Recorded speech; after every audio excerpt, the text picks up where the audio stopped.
大家早 Welcome, good morning everyone. This is Jake Fu at Houston, Texas with Edge Radio Asian Global Now. 大家观众好，我叫傅凯，今天又到我们亚洲生活在美国。今天我请到的特别来宾是 Mr. Han Zhu.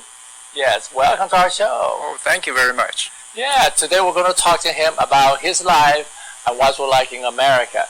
今天请到朱先生跟我们谈一下他在美国的生活，非常非常的精彩。Yeah, okay. Well, Mr. Han, that's yours. Everybody call you that. Right. Which is I met you a little while ago. You talked to me about very exciting things in your life. But we'll do one thing at a time first. Tell us a little about yourself. Where you grow up, and are you grew up in Texas, Houston, or? Well, I grew up for the first 3 years in New York. I was born in New York. Okay. And when I was there, then when I grew up in New York, my parents, they told us, hey, we need to move to Texas. and of course, yeah, being 3 years old, that's not much you can say. Right. My mama said, we're leaving. So I said, no, we're not. I was having a great time living, staying in the basket, watching the snow fall, catching it whatever you can. And I said, I'm not going. And my father said, no problem, you stay here. I said, Daddy, what about my food? And he said, well, that's your problem. So I jumped in the car with everybody else. There was 4 of us at that time. Oh. So we got in the car. My father traded his Nikon camera. He paid $600 for his Nikon for an old Buick. Okay. And then he came down to Texas. Oh, let me tell everybody.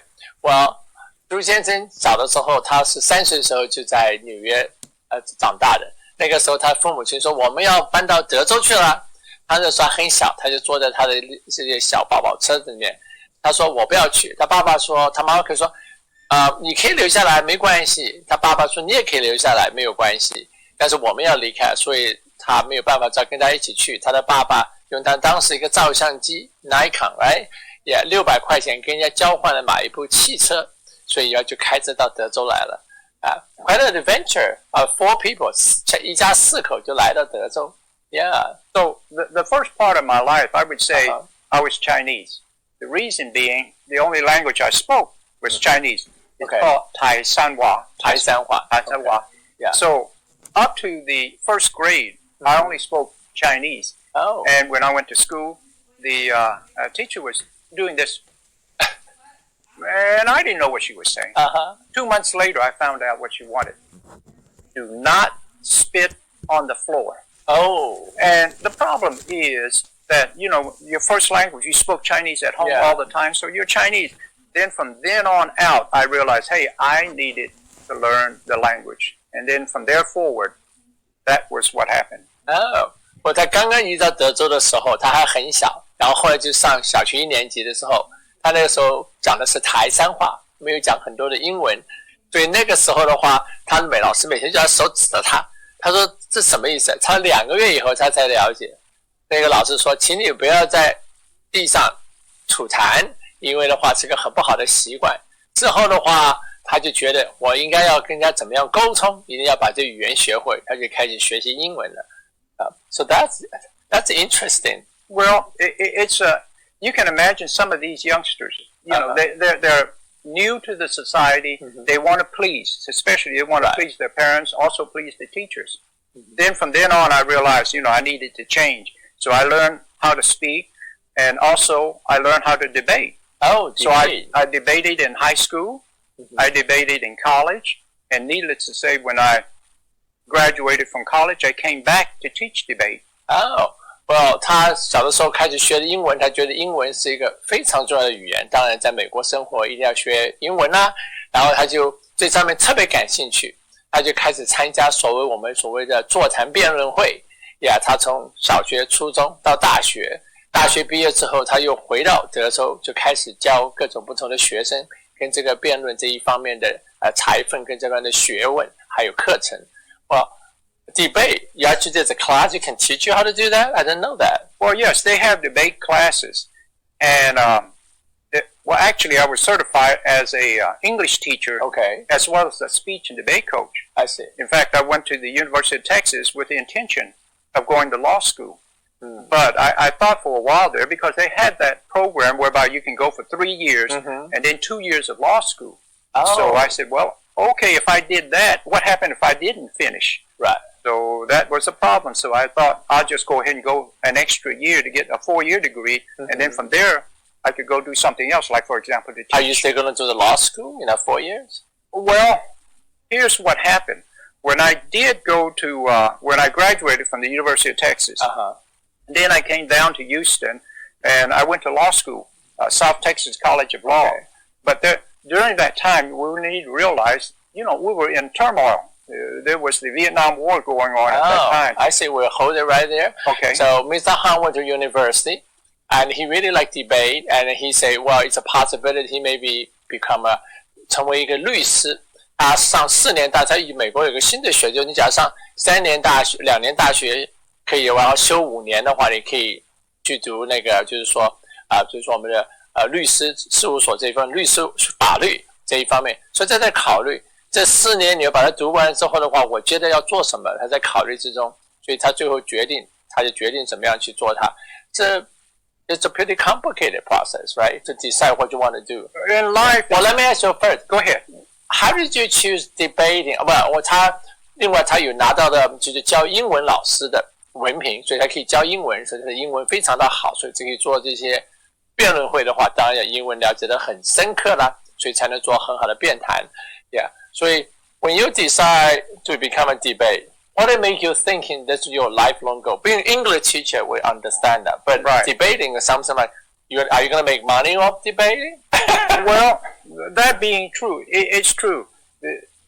Everyone realizes there are benefits of it, but like you say, how can we turn this into money?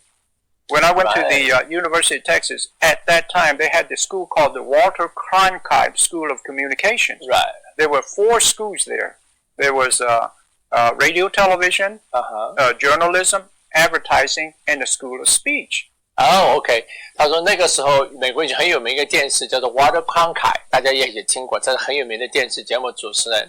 那个时候学校分成4种不同，一个就是说专门讲辩论这一方面，一方面的话是讲这个communication， 然后还有一个很重要就是说，好像我们可以讲说这个广告 ，OK， 然后 business 这一方面，所以有各种4种不同的方面 ，So you decide to go to number 4.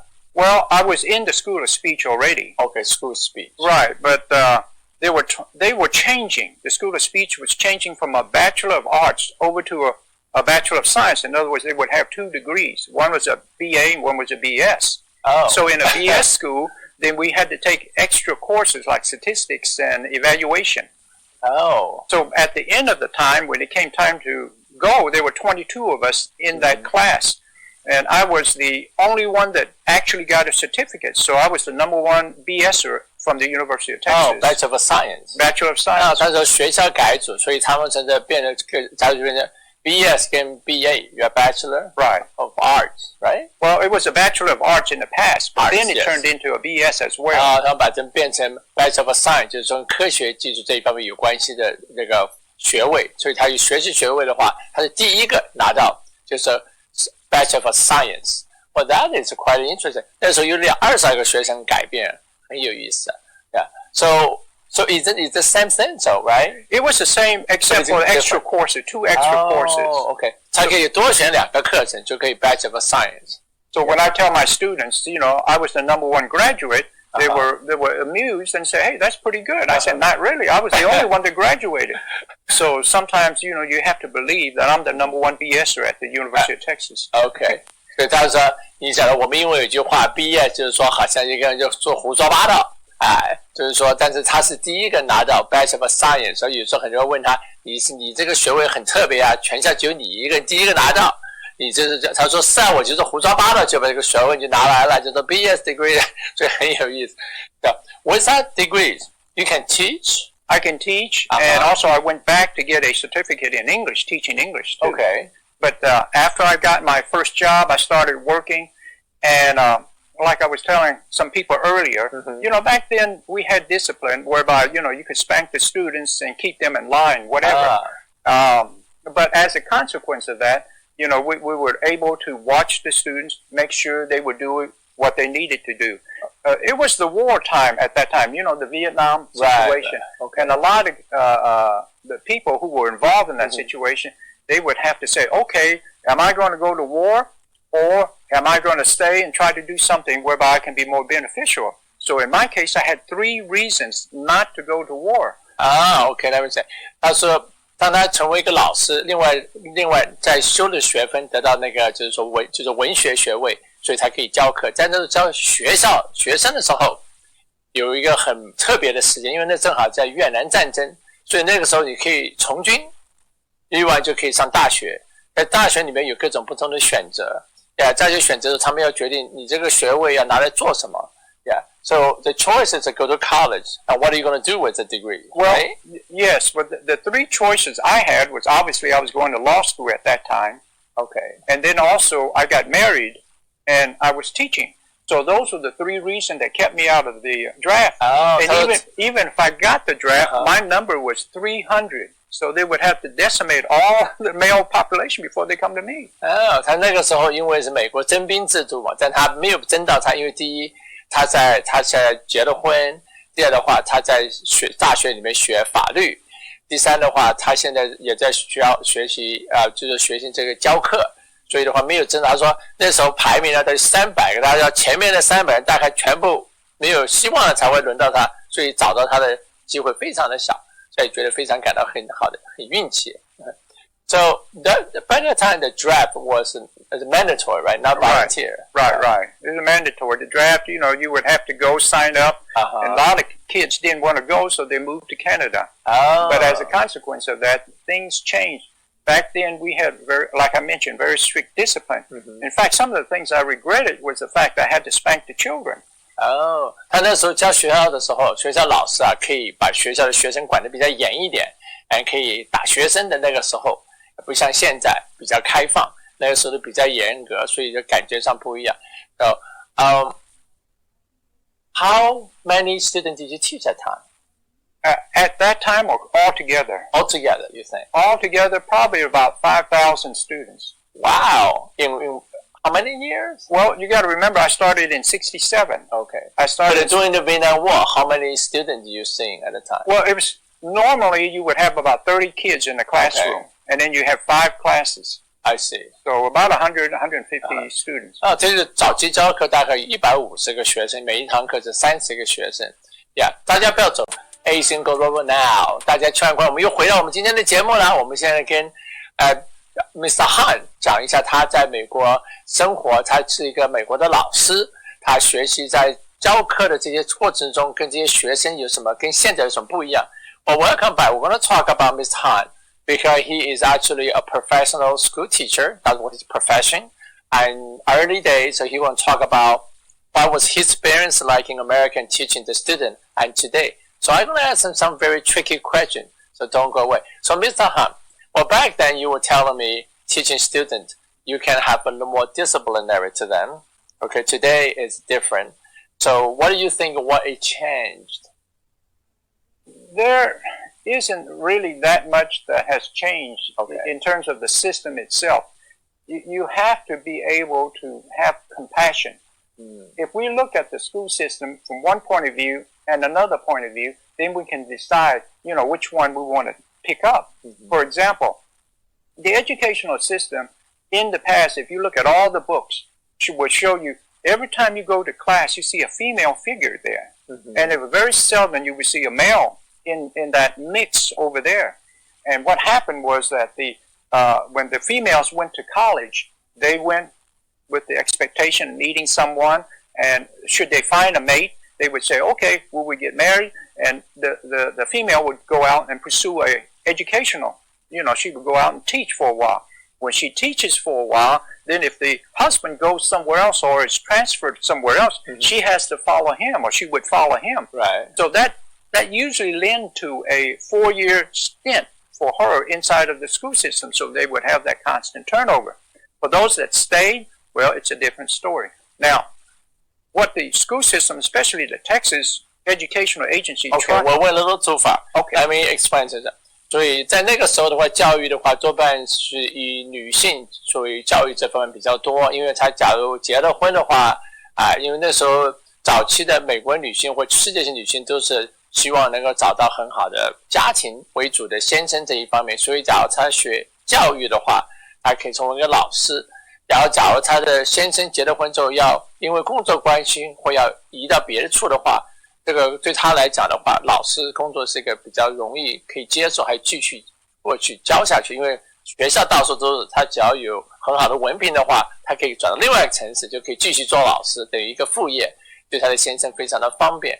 接着来讲，他说德州的那个就是说我们的教育这个文化方面有些改革。So Texas, you talk about they changed the education system to from what to what? Well, what they had was that they wanted to keep the teachers there to have some sort of continuity, keep them there all the time. And then, of course, if you can keep the teachers and the school system, they would be able to see the kids and say, hey, I taught your mother, I taught your father, and impose some sort of discipline on the youngsters. I see. But what happened was, because they were moving every 4 years, the teachers were moving every 4 years, they lost that continuity. Then the Texas educational system eventually said, okay, you are vested in a pension program as a teacher, but if you leave, you would lose that pension plan. So that kept the teachers there for a longer period of time. 他说德州的法律，因为他们往往是说老师在学校教课，教到小孩子之后，小孩子长大，然后的话，他是教他们的下一代，说好像这个老师是从以前是教过我的，以前去上他的课，有一种好像很好的这种传统性的。但是大家因为活动性改变得很大，所以的话，他那个政府就说，假如你留下来的话，我会给你一个好像有个很好的就是好像退休金这一方面的保障。假如你离开的话，你就没有这个福利。所以对他们来讲呢，留在一个地方，从一个地方教课的话，时间越长，对他们退休的福利性更好。就是德州希望他们老师留下来，保持在一个区域里面，对他们来讲的话，不会有这么大的流动性，对教育方面比较方便。对啊，很好。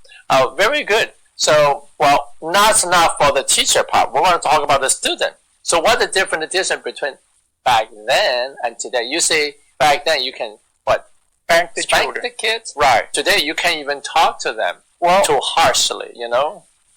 I have to say this for the female teachers. The female teachers are a little bit more compassionate. I see. You will notice if you're in high school, there are very few male influences.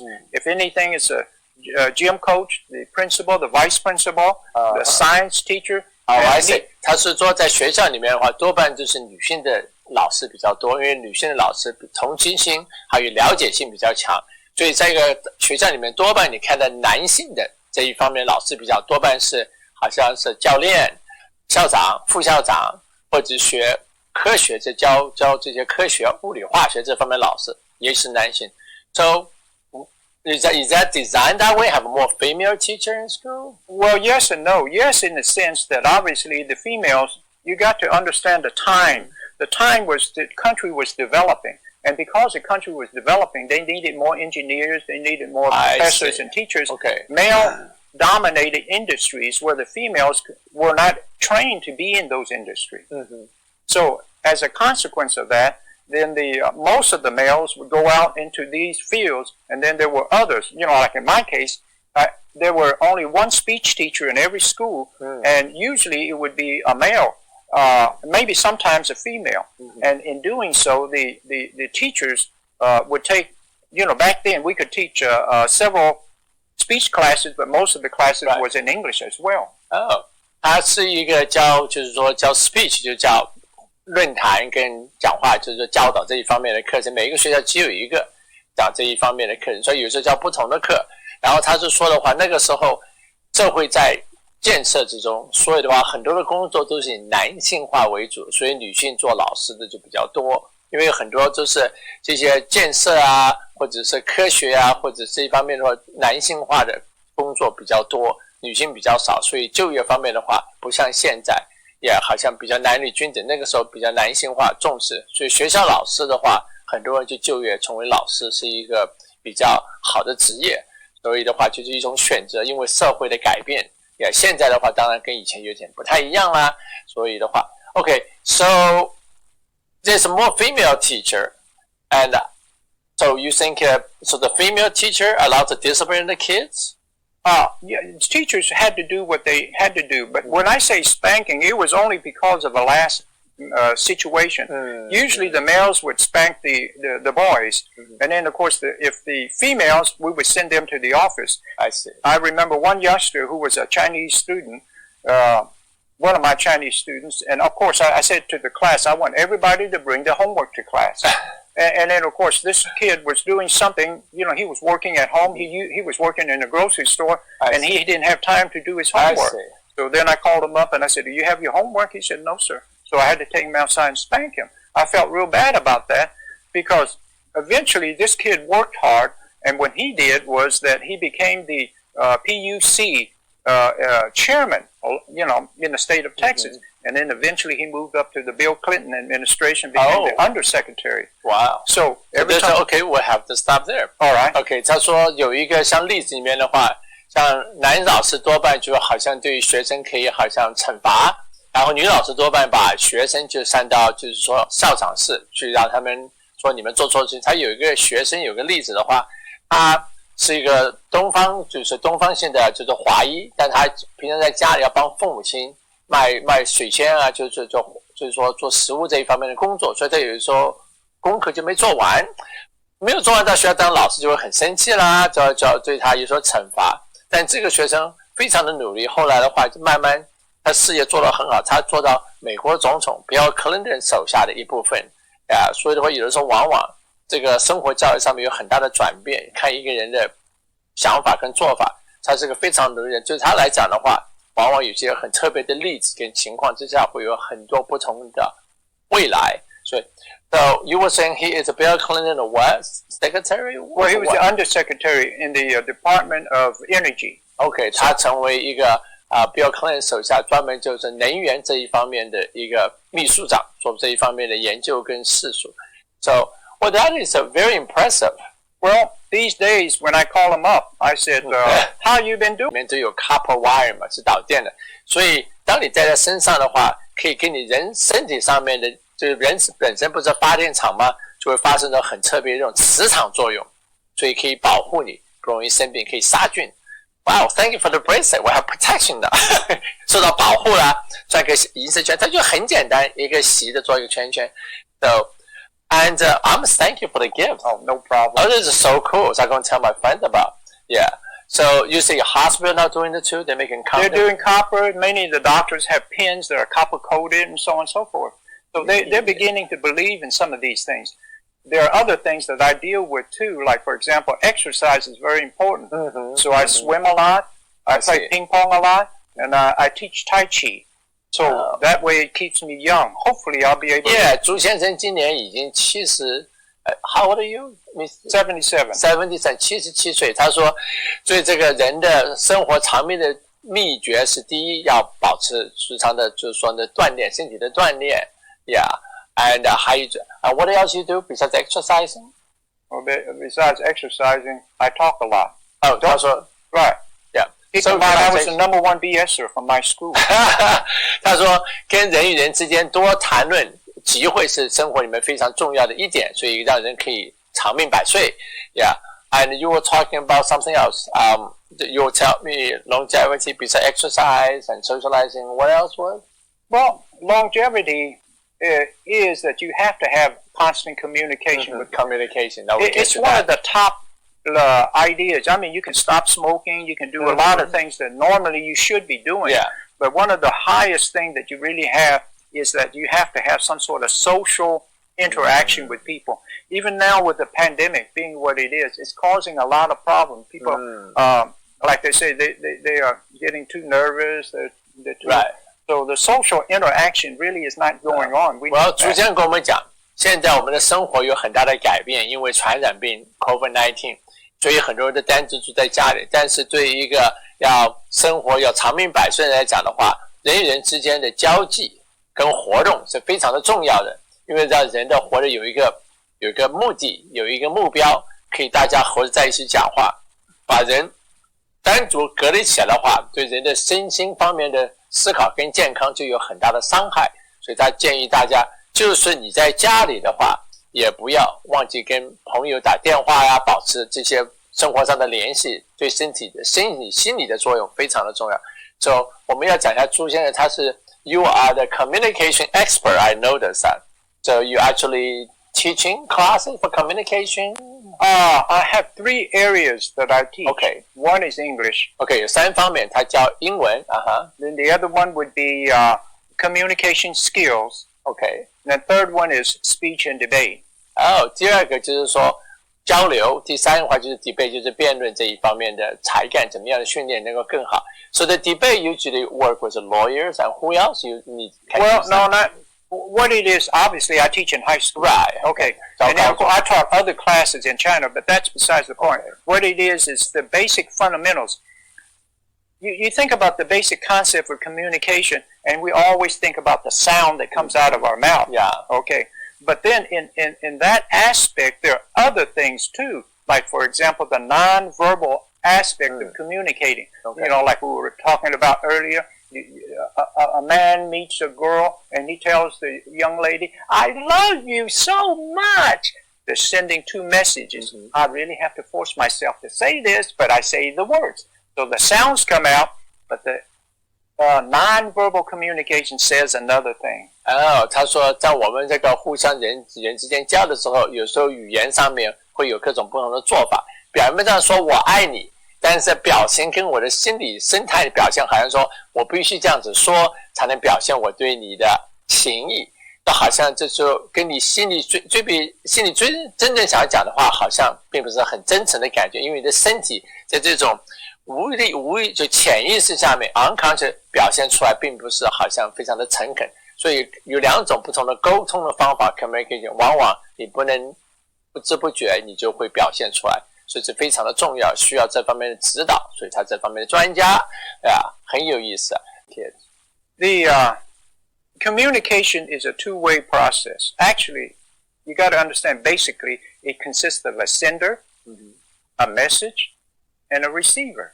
Those are the 3. 他说 communication 是 like 双线道，来去，你来我去，分成3个部分。So what's the first one? Sender 就是说发言人the message 这个里面所要讲的这个事情怎么样跟他了解 ，OK？ And then a receiver. 接收人 ，OK？ 所以你发言人、接收人中间是他们的 message， 就是他们的所谓传言这些话所做的事情。So the 3 triangle, 3 elements. Okay. So the sender, he is sending an oral sound over. Okay. 讲话的时候声音发过去。But at the same token, he is also sending a non-verbal signal over through the message.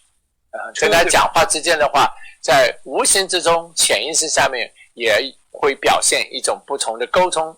And also the receiver, the one who receives the message. 接收人So that receiver is listening to the sound and looking at the non-verbal. Okay? And then he incorporates that into the message to determine how he would react to it. 他说，当你发言人发言给这个接收人，接收人这时候他会看到你讲的话的声音，但你在表情或者是身体方面各种潜意识的表现，他会接受有一种各种不同的反应，他会觉得你说你今天跟我讲的话，我听到你跟我讲，但你的身体里面无形之中给我另外，然后我要决定，就接收人我要不要接受他给我的这个讲的这个事情或者是发的这个言行这一方面的规则，所以他说that's a quite a science, right? It's a science. It's a concept. That's why it's circles. Now you got the sender, message, receiver.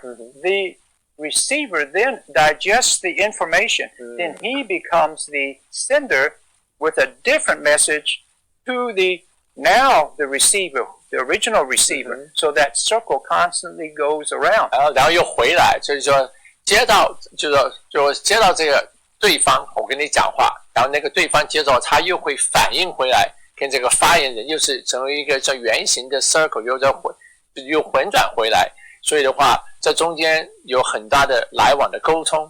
So when you tell the kids the best way, you say you're supposed to be like whisper. Well, here you got that cycle going, right? Now, the sender sends a message to the receiver. The receiver then becomes the sender. And if in the sending process that he has now changed to, you can tell by the tone of his voice. Also, whether he's paying attention or not, by taking that information and sending it back to you, to the new receiver. So it's a constant circle. 发言人成为一个接收员，因为他回来的时候反应过来就接收他的反应。So what's the best way to talk to kids? We don't more effective. 哪一种方法对小孩子比较有效用？我们讲不吼叫他们的话，他们做错的事情，哪一个方法对他们更有好的效果？ The best, in my opinion, this is my opinion, the best way to communicate is try to understand their point of view. Their point of view, because he will send you the signals back in his message to you. So once you understand his point of view, you then become compassionate to his point of view, which then starts the communication process. 他说，当一个发言人给那讲话，第一要注意同情心，要他了解，假如你跟他讲的话，也了解他的反应会是怎么样，他的心理跟情况如何。假如他那个了解的话，这才会成为100%的沟通。不然的话，你只是讲，他听，并没有真正可以接受，因为你没有了解在他的心态跟环境之下。所以要完全的沟通，要互相要很彻底的了解，才会有很有效用的沟通方法。Yeah, like a boss to employees, students, the teachers, and parents to the kids. Even this system that we have set up right here, we're saying something, we're sending a message out. If we don't pay attention to our audience, and our audience says, "I lost you." I see. Then the purpose of what you're trying to do. So you was in the battle to say whispering to them. Well, very low volume. Yes, you have to go into their point of view. If there's a little youngster, you play with them. If it's a big, vast audience, you got to be able to entertain them. I see. 但是要看那个情况。假如你是个小小的小孩子跟他讲的话，你应该怎么样沟通？或者是很多的观众在那里，怎么样让这些观众觉得他非常的就像 entertainment， 就好像一种娱乐一样的，他去接受的比较快。Oh, that's very good. So we're going to bring you back for more communication. And today we just first time have Mr. Han come to talk to us about all those wonderful things he knew. 接下来我们下次还请朱先生回来跟我们多讲一讲人与人之间的交际沟通这一方面，有很多方面我们真是一下子学习不了这么多，要一步一步来接收，慢慢的来开始。我下次请他来跟我们多讲一点。今天的时间又要到我们的时间快要完了 ，We almost finished. We're going to ask Mr. where we can find you. I can't even find myself sometimes. 他自己都找不到。Can we get some advice from you or from Facebook? No problem. Most of the time I use WeChat. Okay. WeChat, and also I use my email. And my email address is bchee. Chee at Yahoo. OK， 可以在雅虎上面找到他。大家观众你要知道，亚洲生活在美国是非常重要的一个节目。我们是用 bilingual， 就是2种语言发的，而且我们讲的是生活在美国的各种不同的状况，然后你可以学到很多的知识。Yeah, Asian Global Now, the reason we are bilingual, we want to helping everybody communicate, like Mr. Han. So really good helping us how to make sure all the people in America are able to communicate with each other. There's a mission our show. So every Monday from 11 to noon, don't forget watching us.